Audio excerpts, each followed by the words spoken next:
Hi, you're listening to After Dinner Conversations, short stories for long discussions. What that means is we get short stories, we select those short stories, and then we discuss them specifically about the ethics and the morality of the choices the characters and the situations put us in.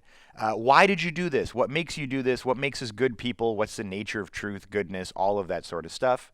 And hopefully we're all better, smarter people for it and learn a little bit about why we think the way we think. So thank you for listening.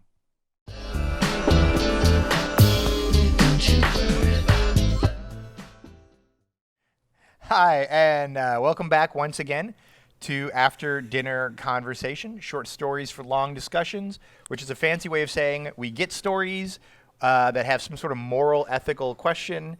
We publish them, and then some of them that we really like, we do a podcast and we discuss them. And our hope is that you'll read the story and that you'll have the same kind of discussions with your friends about, what would I do? How would it work? What's the nature of goodness or truth, or what does it mean to be alive, or all the things that we discuss. A lot of them in AI stuff lately, computer stuff, except last week, which was about cannibalism. We all decided we were cannibals at heart. Read the story, it'll make sense. Because all meat eating is non-consensual. Hashtag I eat people. Hashtag I eat people. Yeah. Start a movement. Start the movement.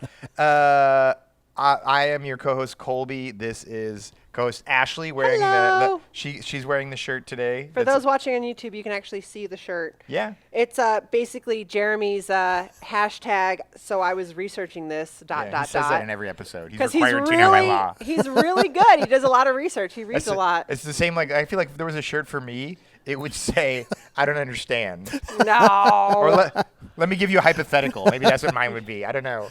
So according to ... Yeah. According to, and of course we're also co-hosting with Jeremy, who does our audio and does a great job, and also researches stuff, unlike the other rest of us who just wing it. We're wingers. And we are once again hosted by La Gattara Cat Cafe in Tempe, Arizona, that have cats you can come visit or you can adopt. They've adopted over 500, probably 600 by the time you watch this, cats. And they've always got new cats, and they run the gambit from like older sleepy cats to young, fun, spunky kittens, and they're just rock stars. This one's pretty awesome as well. Yeah. And again, if you're having a good time doing this, like, subscribe, and more importantly, tell your friends. The vast majority of podcasts that people try out are not because of an advertisement, but because a friend recommended it and was like, yo, dude, did you hear about blah, blah, blah, ask me another, or whatever, and they do it. So suggest it to a friend.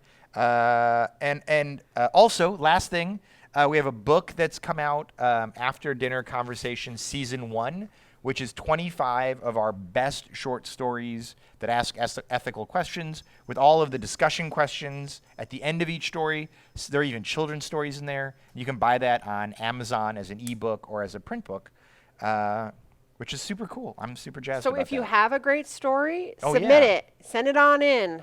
Yeah. If you love reading stories and want to help us filter to get into our kind of Yeah. genre of ethical dilemmas, be a reader. Yeah, that'd be get tons great. of stories. So We send it out to readers as our initial screeners. Honestly, for about every 10 stories we get, about 2 or 3 are the kind of thing we do, the kind of ethical questions. And of those 2 or 3, maybe 1 is you're actually gonna give people hope. No, it's You're good. gonna get submitted. You're gonna be on the podcast. You're gonna be different, though. You're gonna be selected. Point is, don't just send us writing. Send us writing that's the kind of thing that we read and publish.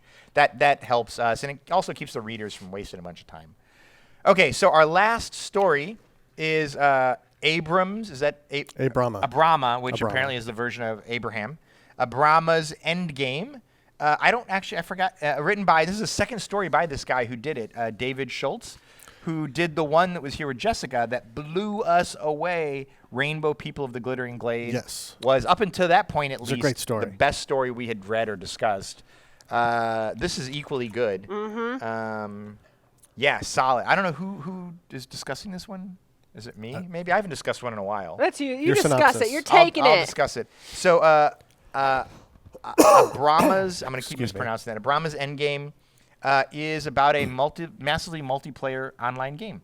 And so it starts off a little bit weird in that there's a character, like an elf or somebody, walking through like a village, and you're like, oh, it's a fantasy story. There's like elves and dwarves and stuff. And then you realize that some of the elves and dwarves are like of another world and some are not, but they all look the same.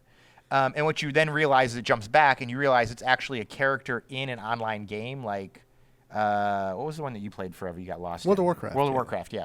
But the character actually knows it's a character in the game, and other people are are leaving and coming and going, and some of them are just avatars that are just like idiot bots. And the thing that's so cool about it is the reason that this one particular bot in the game is so smart is because the game developers opened up the code to allow researchers to experiment with AI by creating individual AI bots in the game to learn and write papers and learn about how AI would react in a real world, and in this case, in a simulated world. Yeah. Right, because it's like a constructed world where you could try out theory. Right. And of how AI interacts with real people. Right. And I feel like this is the next step. Oh, I think this is because I know, near future. like with World of Warcraft, researchers were analyzing the data. Yeah. Especially when there were events that acted like virus outbreaks. Yeah, the virus outbreak when they killed everybody in World of Warcraft. Right. Yeah. Killed all the NPCs. Yeah, because it That was spread pretty just like a cool. virus. Yeah. Yeah. And so ultimately what happens is because people are gold farming and it's in violation of some cryptocurrency law that's been passed, the government is going to shut down the game. And they see it as a threat because the game has a currency called GP or gold points. This can be exchanged anonymously. It's a free market, Right. totally anonymous, no way of tracking. Yeah. They can trade with US dollars at an exchange rate of 1,000 gold points or GPs per $7. So this exchange is happening, and now the game itself, Land of Legends, has like a $2 billion GDP, and they're like, and we have to regulate this. And of course, the implication is so let's say I wanted to do something illegal, buy drugs or deal in whatever horrible things. I could go into the game, buy with real currency. I could buy the in-game currency. I could then trade that in-game currency with another person for a real world currency. They'd cash it out again, and they would then give me the thing I wanted. Yeah. And so it would be a perfect way to either buy or sell illegal things or to do money laundering because it's untrackable money. Legends wasn't intended to function as a perfect digital black market, guaranteeing anonymity and a stable exchange rate and encrypted transaction. And it's super popular. Right. And it made the system illegal. It's illegal technically, because but there's no way to track the sales. And so the government steps in to shut it down because it's being used for black market stuff and it's illegal and there's no way to track sales. It's like, how do we tax people? Yeah. It's like, well, you can't. Right. And so the AI finds this out and wants to defend its realm, defend itself from having its servers turned off. Right.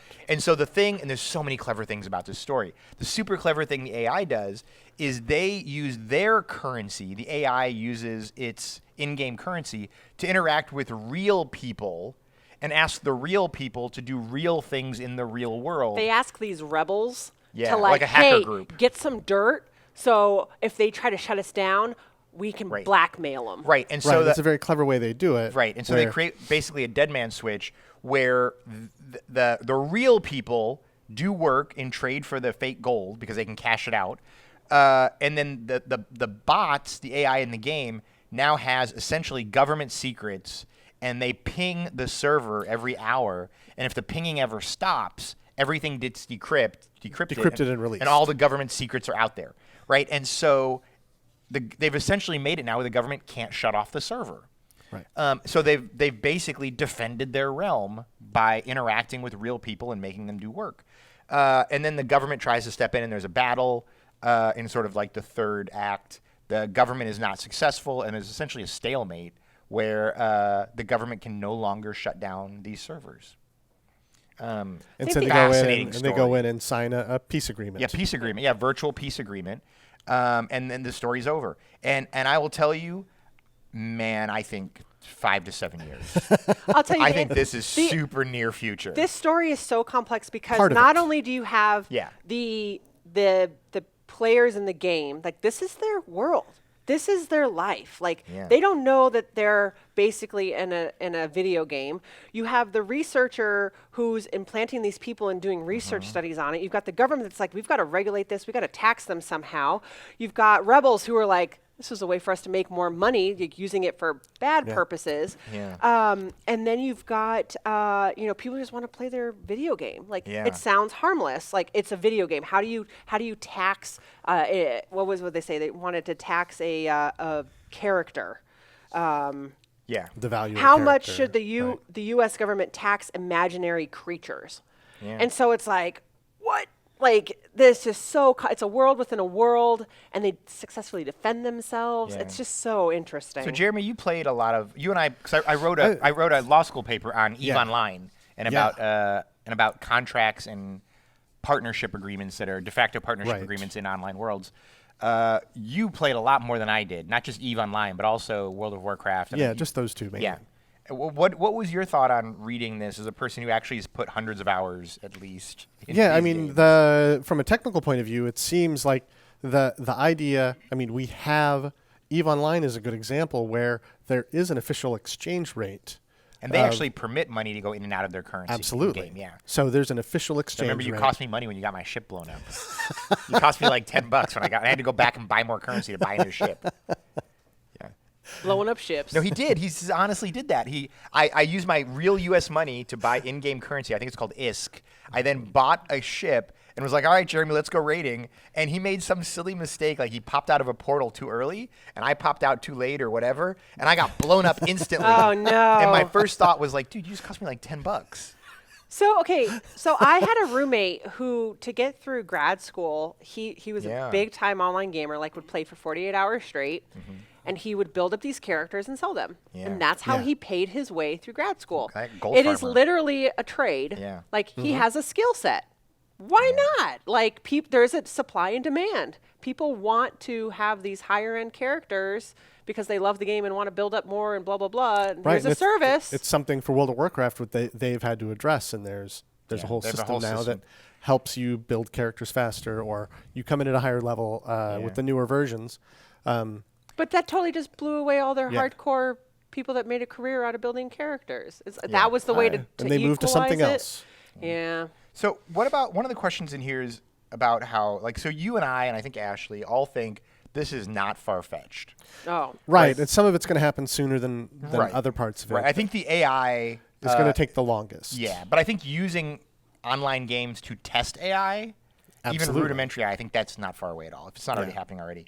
The question that I thought, I'm curious to hear your opinion on, what do you think about the sort of bias that, since you and I have played in these games and we understand them, so if you were to go and talk to someone else, someone who hasn't played online games, why do you think there's this idea of like, oh, that's just stupid. People pay real money for fake gold.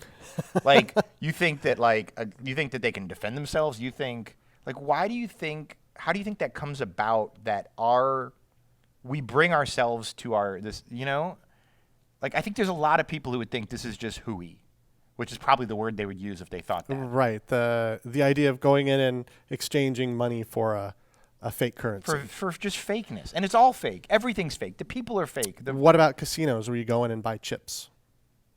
Yep. Oh, man, it's a video game. You totally just ended my question right there. Wow. It's a good thing these are headset mics and not, because you would have just dropped that mic. Yeah. Just drop a cat. Just kidding. They land on all fours. Because they're just little blue chips that we just decide have value, which is the same thing with paper money. Exactly. It's just little green pieces of paper we decide have money, have value. Yeah. So online currency is basically the same thing. And one of the people in the story, her reason for defending using online currency is that part of her research was that the software agents, the people that she created, they're equal participants, and their behavior can be made to approximate human participants. Yeah. It's kind of an economic Turing test, in a way, conducted through virtual marketing activity. So it's a way of them kind of testing human behavior. Like, how much research is she getting out of this? I'm like, that's super valuable. Yeah. Is there another way to do that? Yeah. Or is there not another way to do that? Well, I mean, here's the thing, right? You can do it with an AI bot in a game because you don't have to worry about creating a body.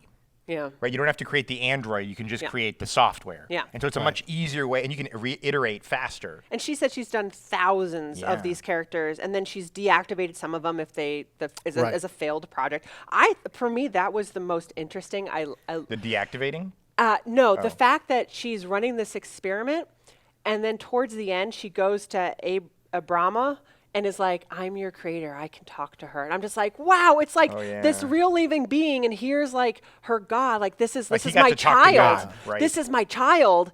And we'll figure out something together. I just thought that was so awesome. I know that's me geeking out right now. No, I totally get that geeking out. I thought it was cool. It's like I created this life, and then look at him she felt an obligation to tell them, like, hey, your end is coming. Exactly. Like, if you're going to do heroin, do it now. No, but it's this, it's always about heroin. Her intentions for me were just so pure, and she understands there's byproduct badness of it. But again, it's this: does the good outweigh the bad? Like, hey, all the good of the research. So let me ask you this, Ashley. What about? Let's say this really happened. So let's say that somebody came to you and was like, "Hey, just so you know, like, this is all a game.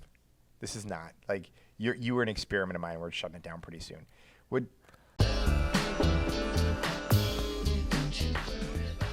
Hi, this is Kolby, and you are listening to After Dinner Conversation, short stories for long discussions. But you already knew that, didn't you?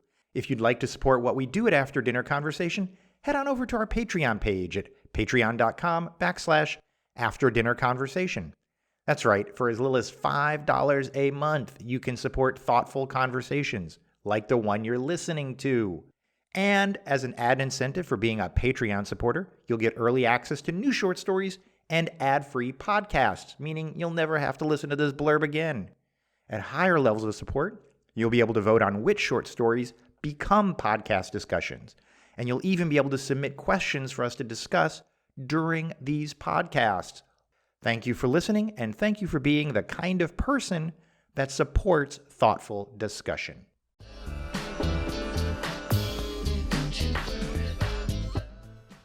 Let's say this really happened. So let's say that somebody came to you and was like, hey, just so you know, like, this is all a game. This is not. Like, you were an experiment of mine. We're shutting it down pretty soon. Would you believe them? No. Okay, so there's nothing they would say. It would be like putting on a pair of glasses, and I'd be like, wait, what? Like, hold on, let me put my glasses on and off. Like, I would probably react just like they did. Like, we need to assemble, we need to educate, we need to form. Like, we need to. So oddly enough, that's one of my protect. only faults in this story is the thing that you're talking about is how quickly the main character believes. Yeah. Right. Well, she knew all along though. She knew there's outsiders and then there's us. Oh, that's right. She could somehow see the difference in behavior because she's a higher end algorithm. And learn their language and. Right. Yeah. That's a great point. So it wasn't like she was just like, but the way that all the other characters fully believed her, granted, she did have this higher authority. She was a queen. Like, people believed what she said, that sort of a thing. Yeah. So would anything change then, assuming somebody told you that? Would you change your behavior at all? Knowing that you weren't real, but you felt real? The thing is, wasn't the concept if you're one of these characters and you died off, you were dead? Or would they repopulate? I guess that's... I don't think it was really explained very well. Yeah. In real games, you would repopulate, but in this game, I think you probably are just dead. You don't respawn.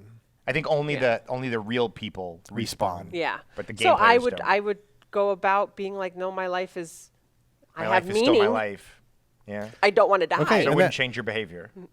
I would be much more suspicious of the outsiders and try to grab more information of what's happening in the outside world. Who's ruling me? Who's this person?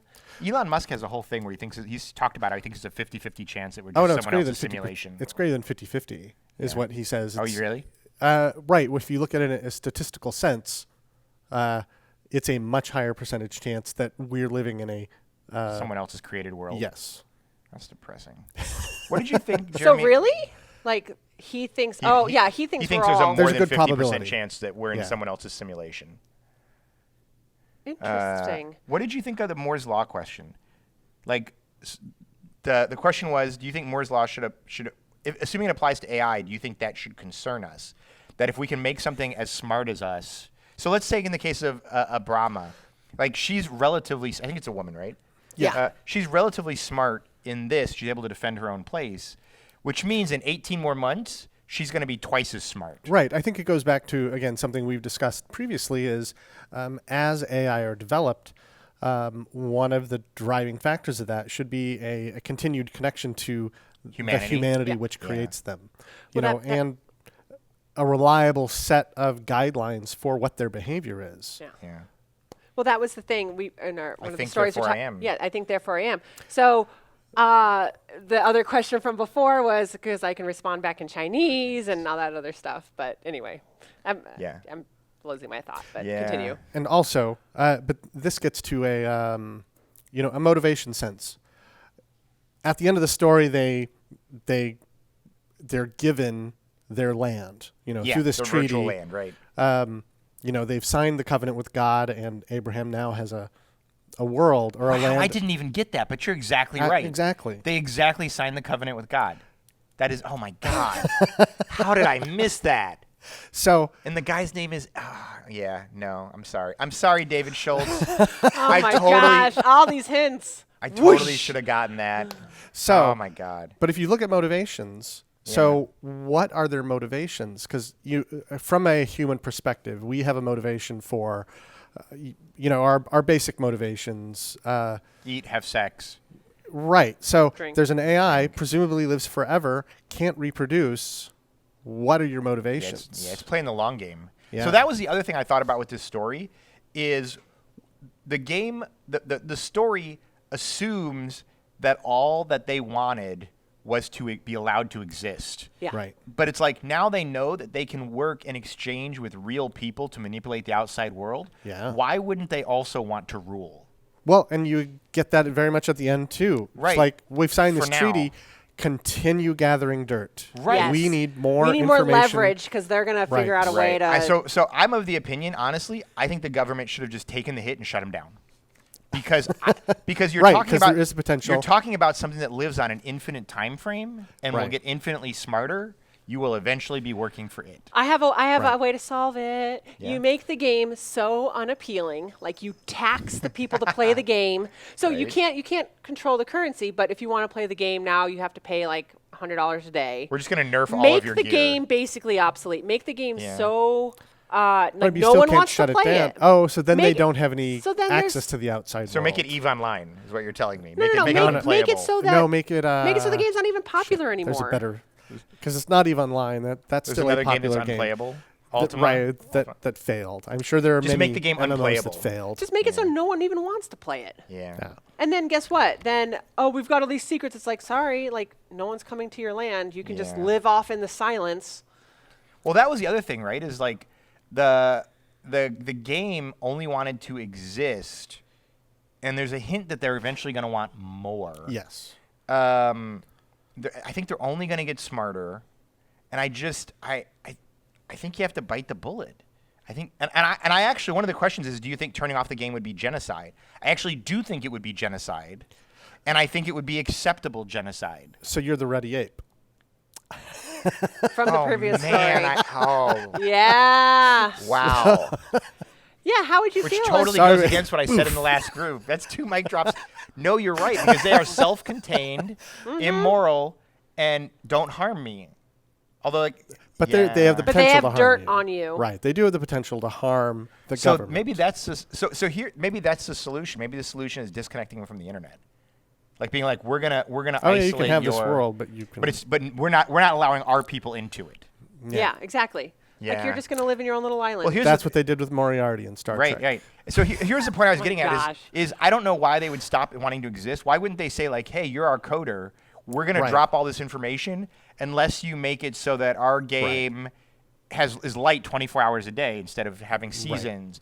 Unless like we think the fact that this sword only is a +12 sword, we want it to be a +14 sword. Right. Like why don't they start to use their weapons to manipulate their game in a way that they could construct their own world, right? Like, absolutely. I would like to see this expanded as a larger story. I would so watch this movie. Yeah. I would watch this movie in a heartbeat. I love. What about the Rat 9 group? So Rat 9 is. I love the names. Are these by the actual? Way. Those are real names. They've got to be real hacker So they're names. literally a group of hackers who play this game. Yeah. Who they're the ones who dug up the dirt. They're the ones that dug up the dirt and built the Dead Man and Switch have farm. this pact with the gaming people to like got them the dirt and stuff like that. I think that's really kind of interesting. It's like at the end of the day, who's the key piece that feeds them the dirt? This Rat 9 group. Yeah. But that's the thing. That's the thing you could regulate, right? Like you could create laws saying that you can't sell them anything, right? You could make the sale hard to like enforce. Yeah, like the same way it is with like North Korea, right? It's impossible to enforce, or you could make that rule. Yeah. So how are they going to enforce it? You can't make an exchange. It's all anonymous and all encrypted. Yeah. They don't know who's going where and how much. Yeah, that's a good call. All right, so last question, since we are about to get kicked out of the Cat Cafe, which are great for hosting us. A couple of things. First, I'm going to get my question. I'm going to get a couple of things. Question number 3 was, does Descartes' statement in this context, I think, therefore I am, apply? Jeremy, yes or no? Does it apply? I think in this context, because the way the AI is presented is not only is it a program with parameters, but the character is presented as capable of thought in that way. Mm-hmm. You know, she's totally anonymous. Understanding her environment. Metacognition, understanding her environment and reacting to it. I understand that I understand. Yeah. Now, I want to know, is she continually growing? Like that's the AI. It's the Moore's Law question. If you get a set of if-then questions, and then does that keep evolving? Is she presumably? But again, depends on how the AI was built. I think, therefore I am. Do you think this person's alive by Descartes' definition? I am more lenient to the fact that she's alive because she had, again, this connection. I know we talked about it from a couple stories ago, but there's like, I feel this connection with her, and part of that's because of her creator, whatever her name is, like just the way that they communicate with one another. I have more empathy towards So you're Abrama. saying it could be genocide to turn off software? Yes. Yeah. Wow. Eventually. I agree. I agree with you. I'm just surprised that I thought this would be one where I was by myself, but no, because I just watch a lot of Star Trek. All right, that's yeah. There you go. Care about your characters. Yeah. Don't let them die in the video games. They actually matter. Yeah. So the computer simulator people are like, where did he go? Bloop. Like, oh no, I lost my friend. Right. Sorry. Well, I thought it was interesting the character in the game distinguished between sort of sentient and non-sentient characters in the game. Right, that there were lower level AIs that were just there as, NPC guides. Yeah. You could answer like a series of 50 questions with 50 answers. Right. Your princess is in the other castle. Right. Right. Okay, so you've been listening to After Dinner Conversation, short stories for long discussions where we get readers people who submit stories. We select the ones we love that ask great ethical, traditional sort of questions. We then publish them. We then discuss some of them in these podcasts. This, by the way, concludes Season 1, and it's our last episode at the Cat Cafe. Not because they haven't been great hosts. They have been wonderful hosts and great sponsors. You should adopt a cat if you're in Tempe, Arizona, and come here. But just simply because Ashley and I are moving to Southeast Asia. Whoop, whoop. And so our next ones, we're going to call it Season 2, will be from like on the road. It'll be in Southeast Asia somewhere. Jeremy will be visiting us or calling in. Yeah, hopefully visiting us some. Both. We'll do that. And we'll do our first. Who knows how long we're going to be gone? But that might be for Season 3. Who knows? But yeah, so this ends Season 1. The Season 1 book is now out, I am quite sure. So if you go to Amazon and look After Dinner Conversation Season 1, there's a book with our best 25 stories. You can download it, and all the discussion questions are there. You can see which ones have podcasts. You can listen to the podcast, read them, talk to your friends.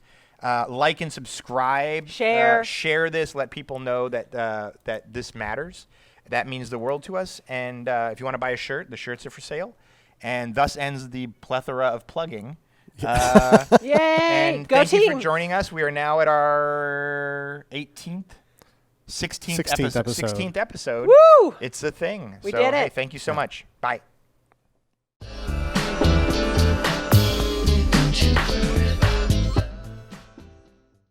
If you've enjoyed listening to this, please like and subscribe. It helps us out a ton. The vast majority of people haven't liked and subscribed, which means maybe it shows up in your algorithm, maybe it doesn't. So don't leave that to chance. Just go ahead and hit that button, and we'd sure appreciate that. And that way we can keep doing what we're doing, and you're not left to the whims of some algorithm. Thanks.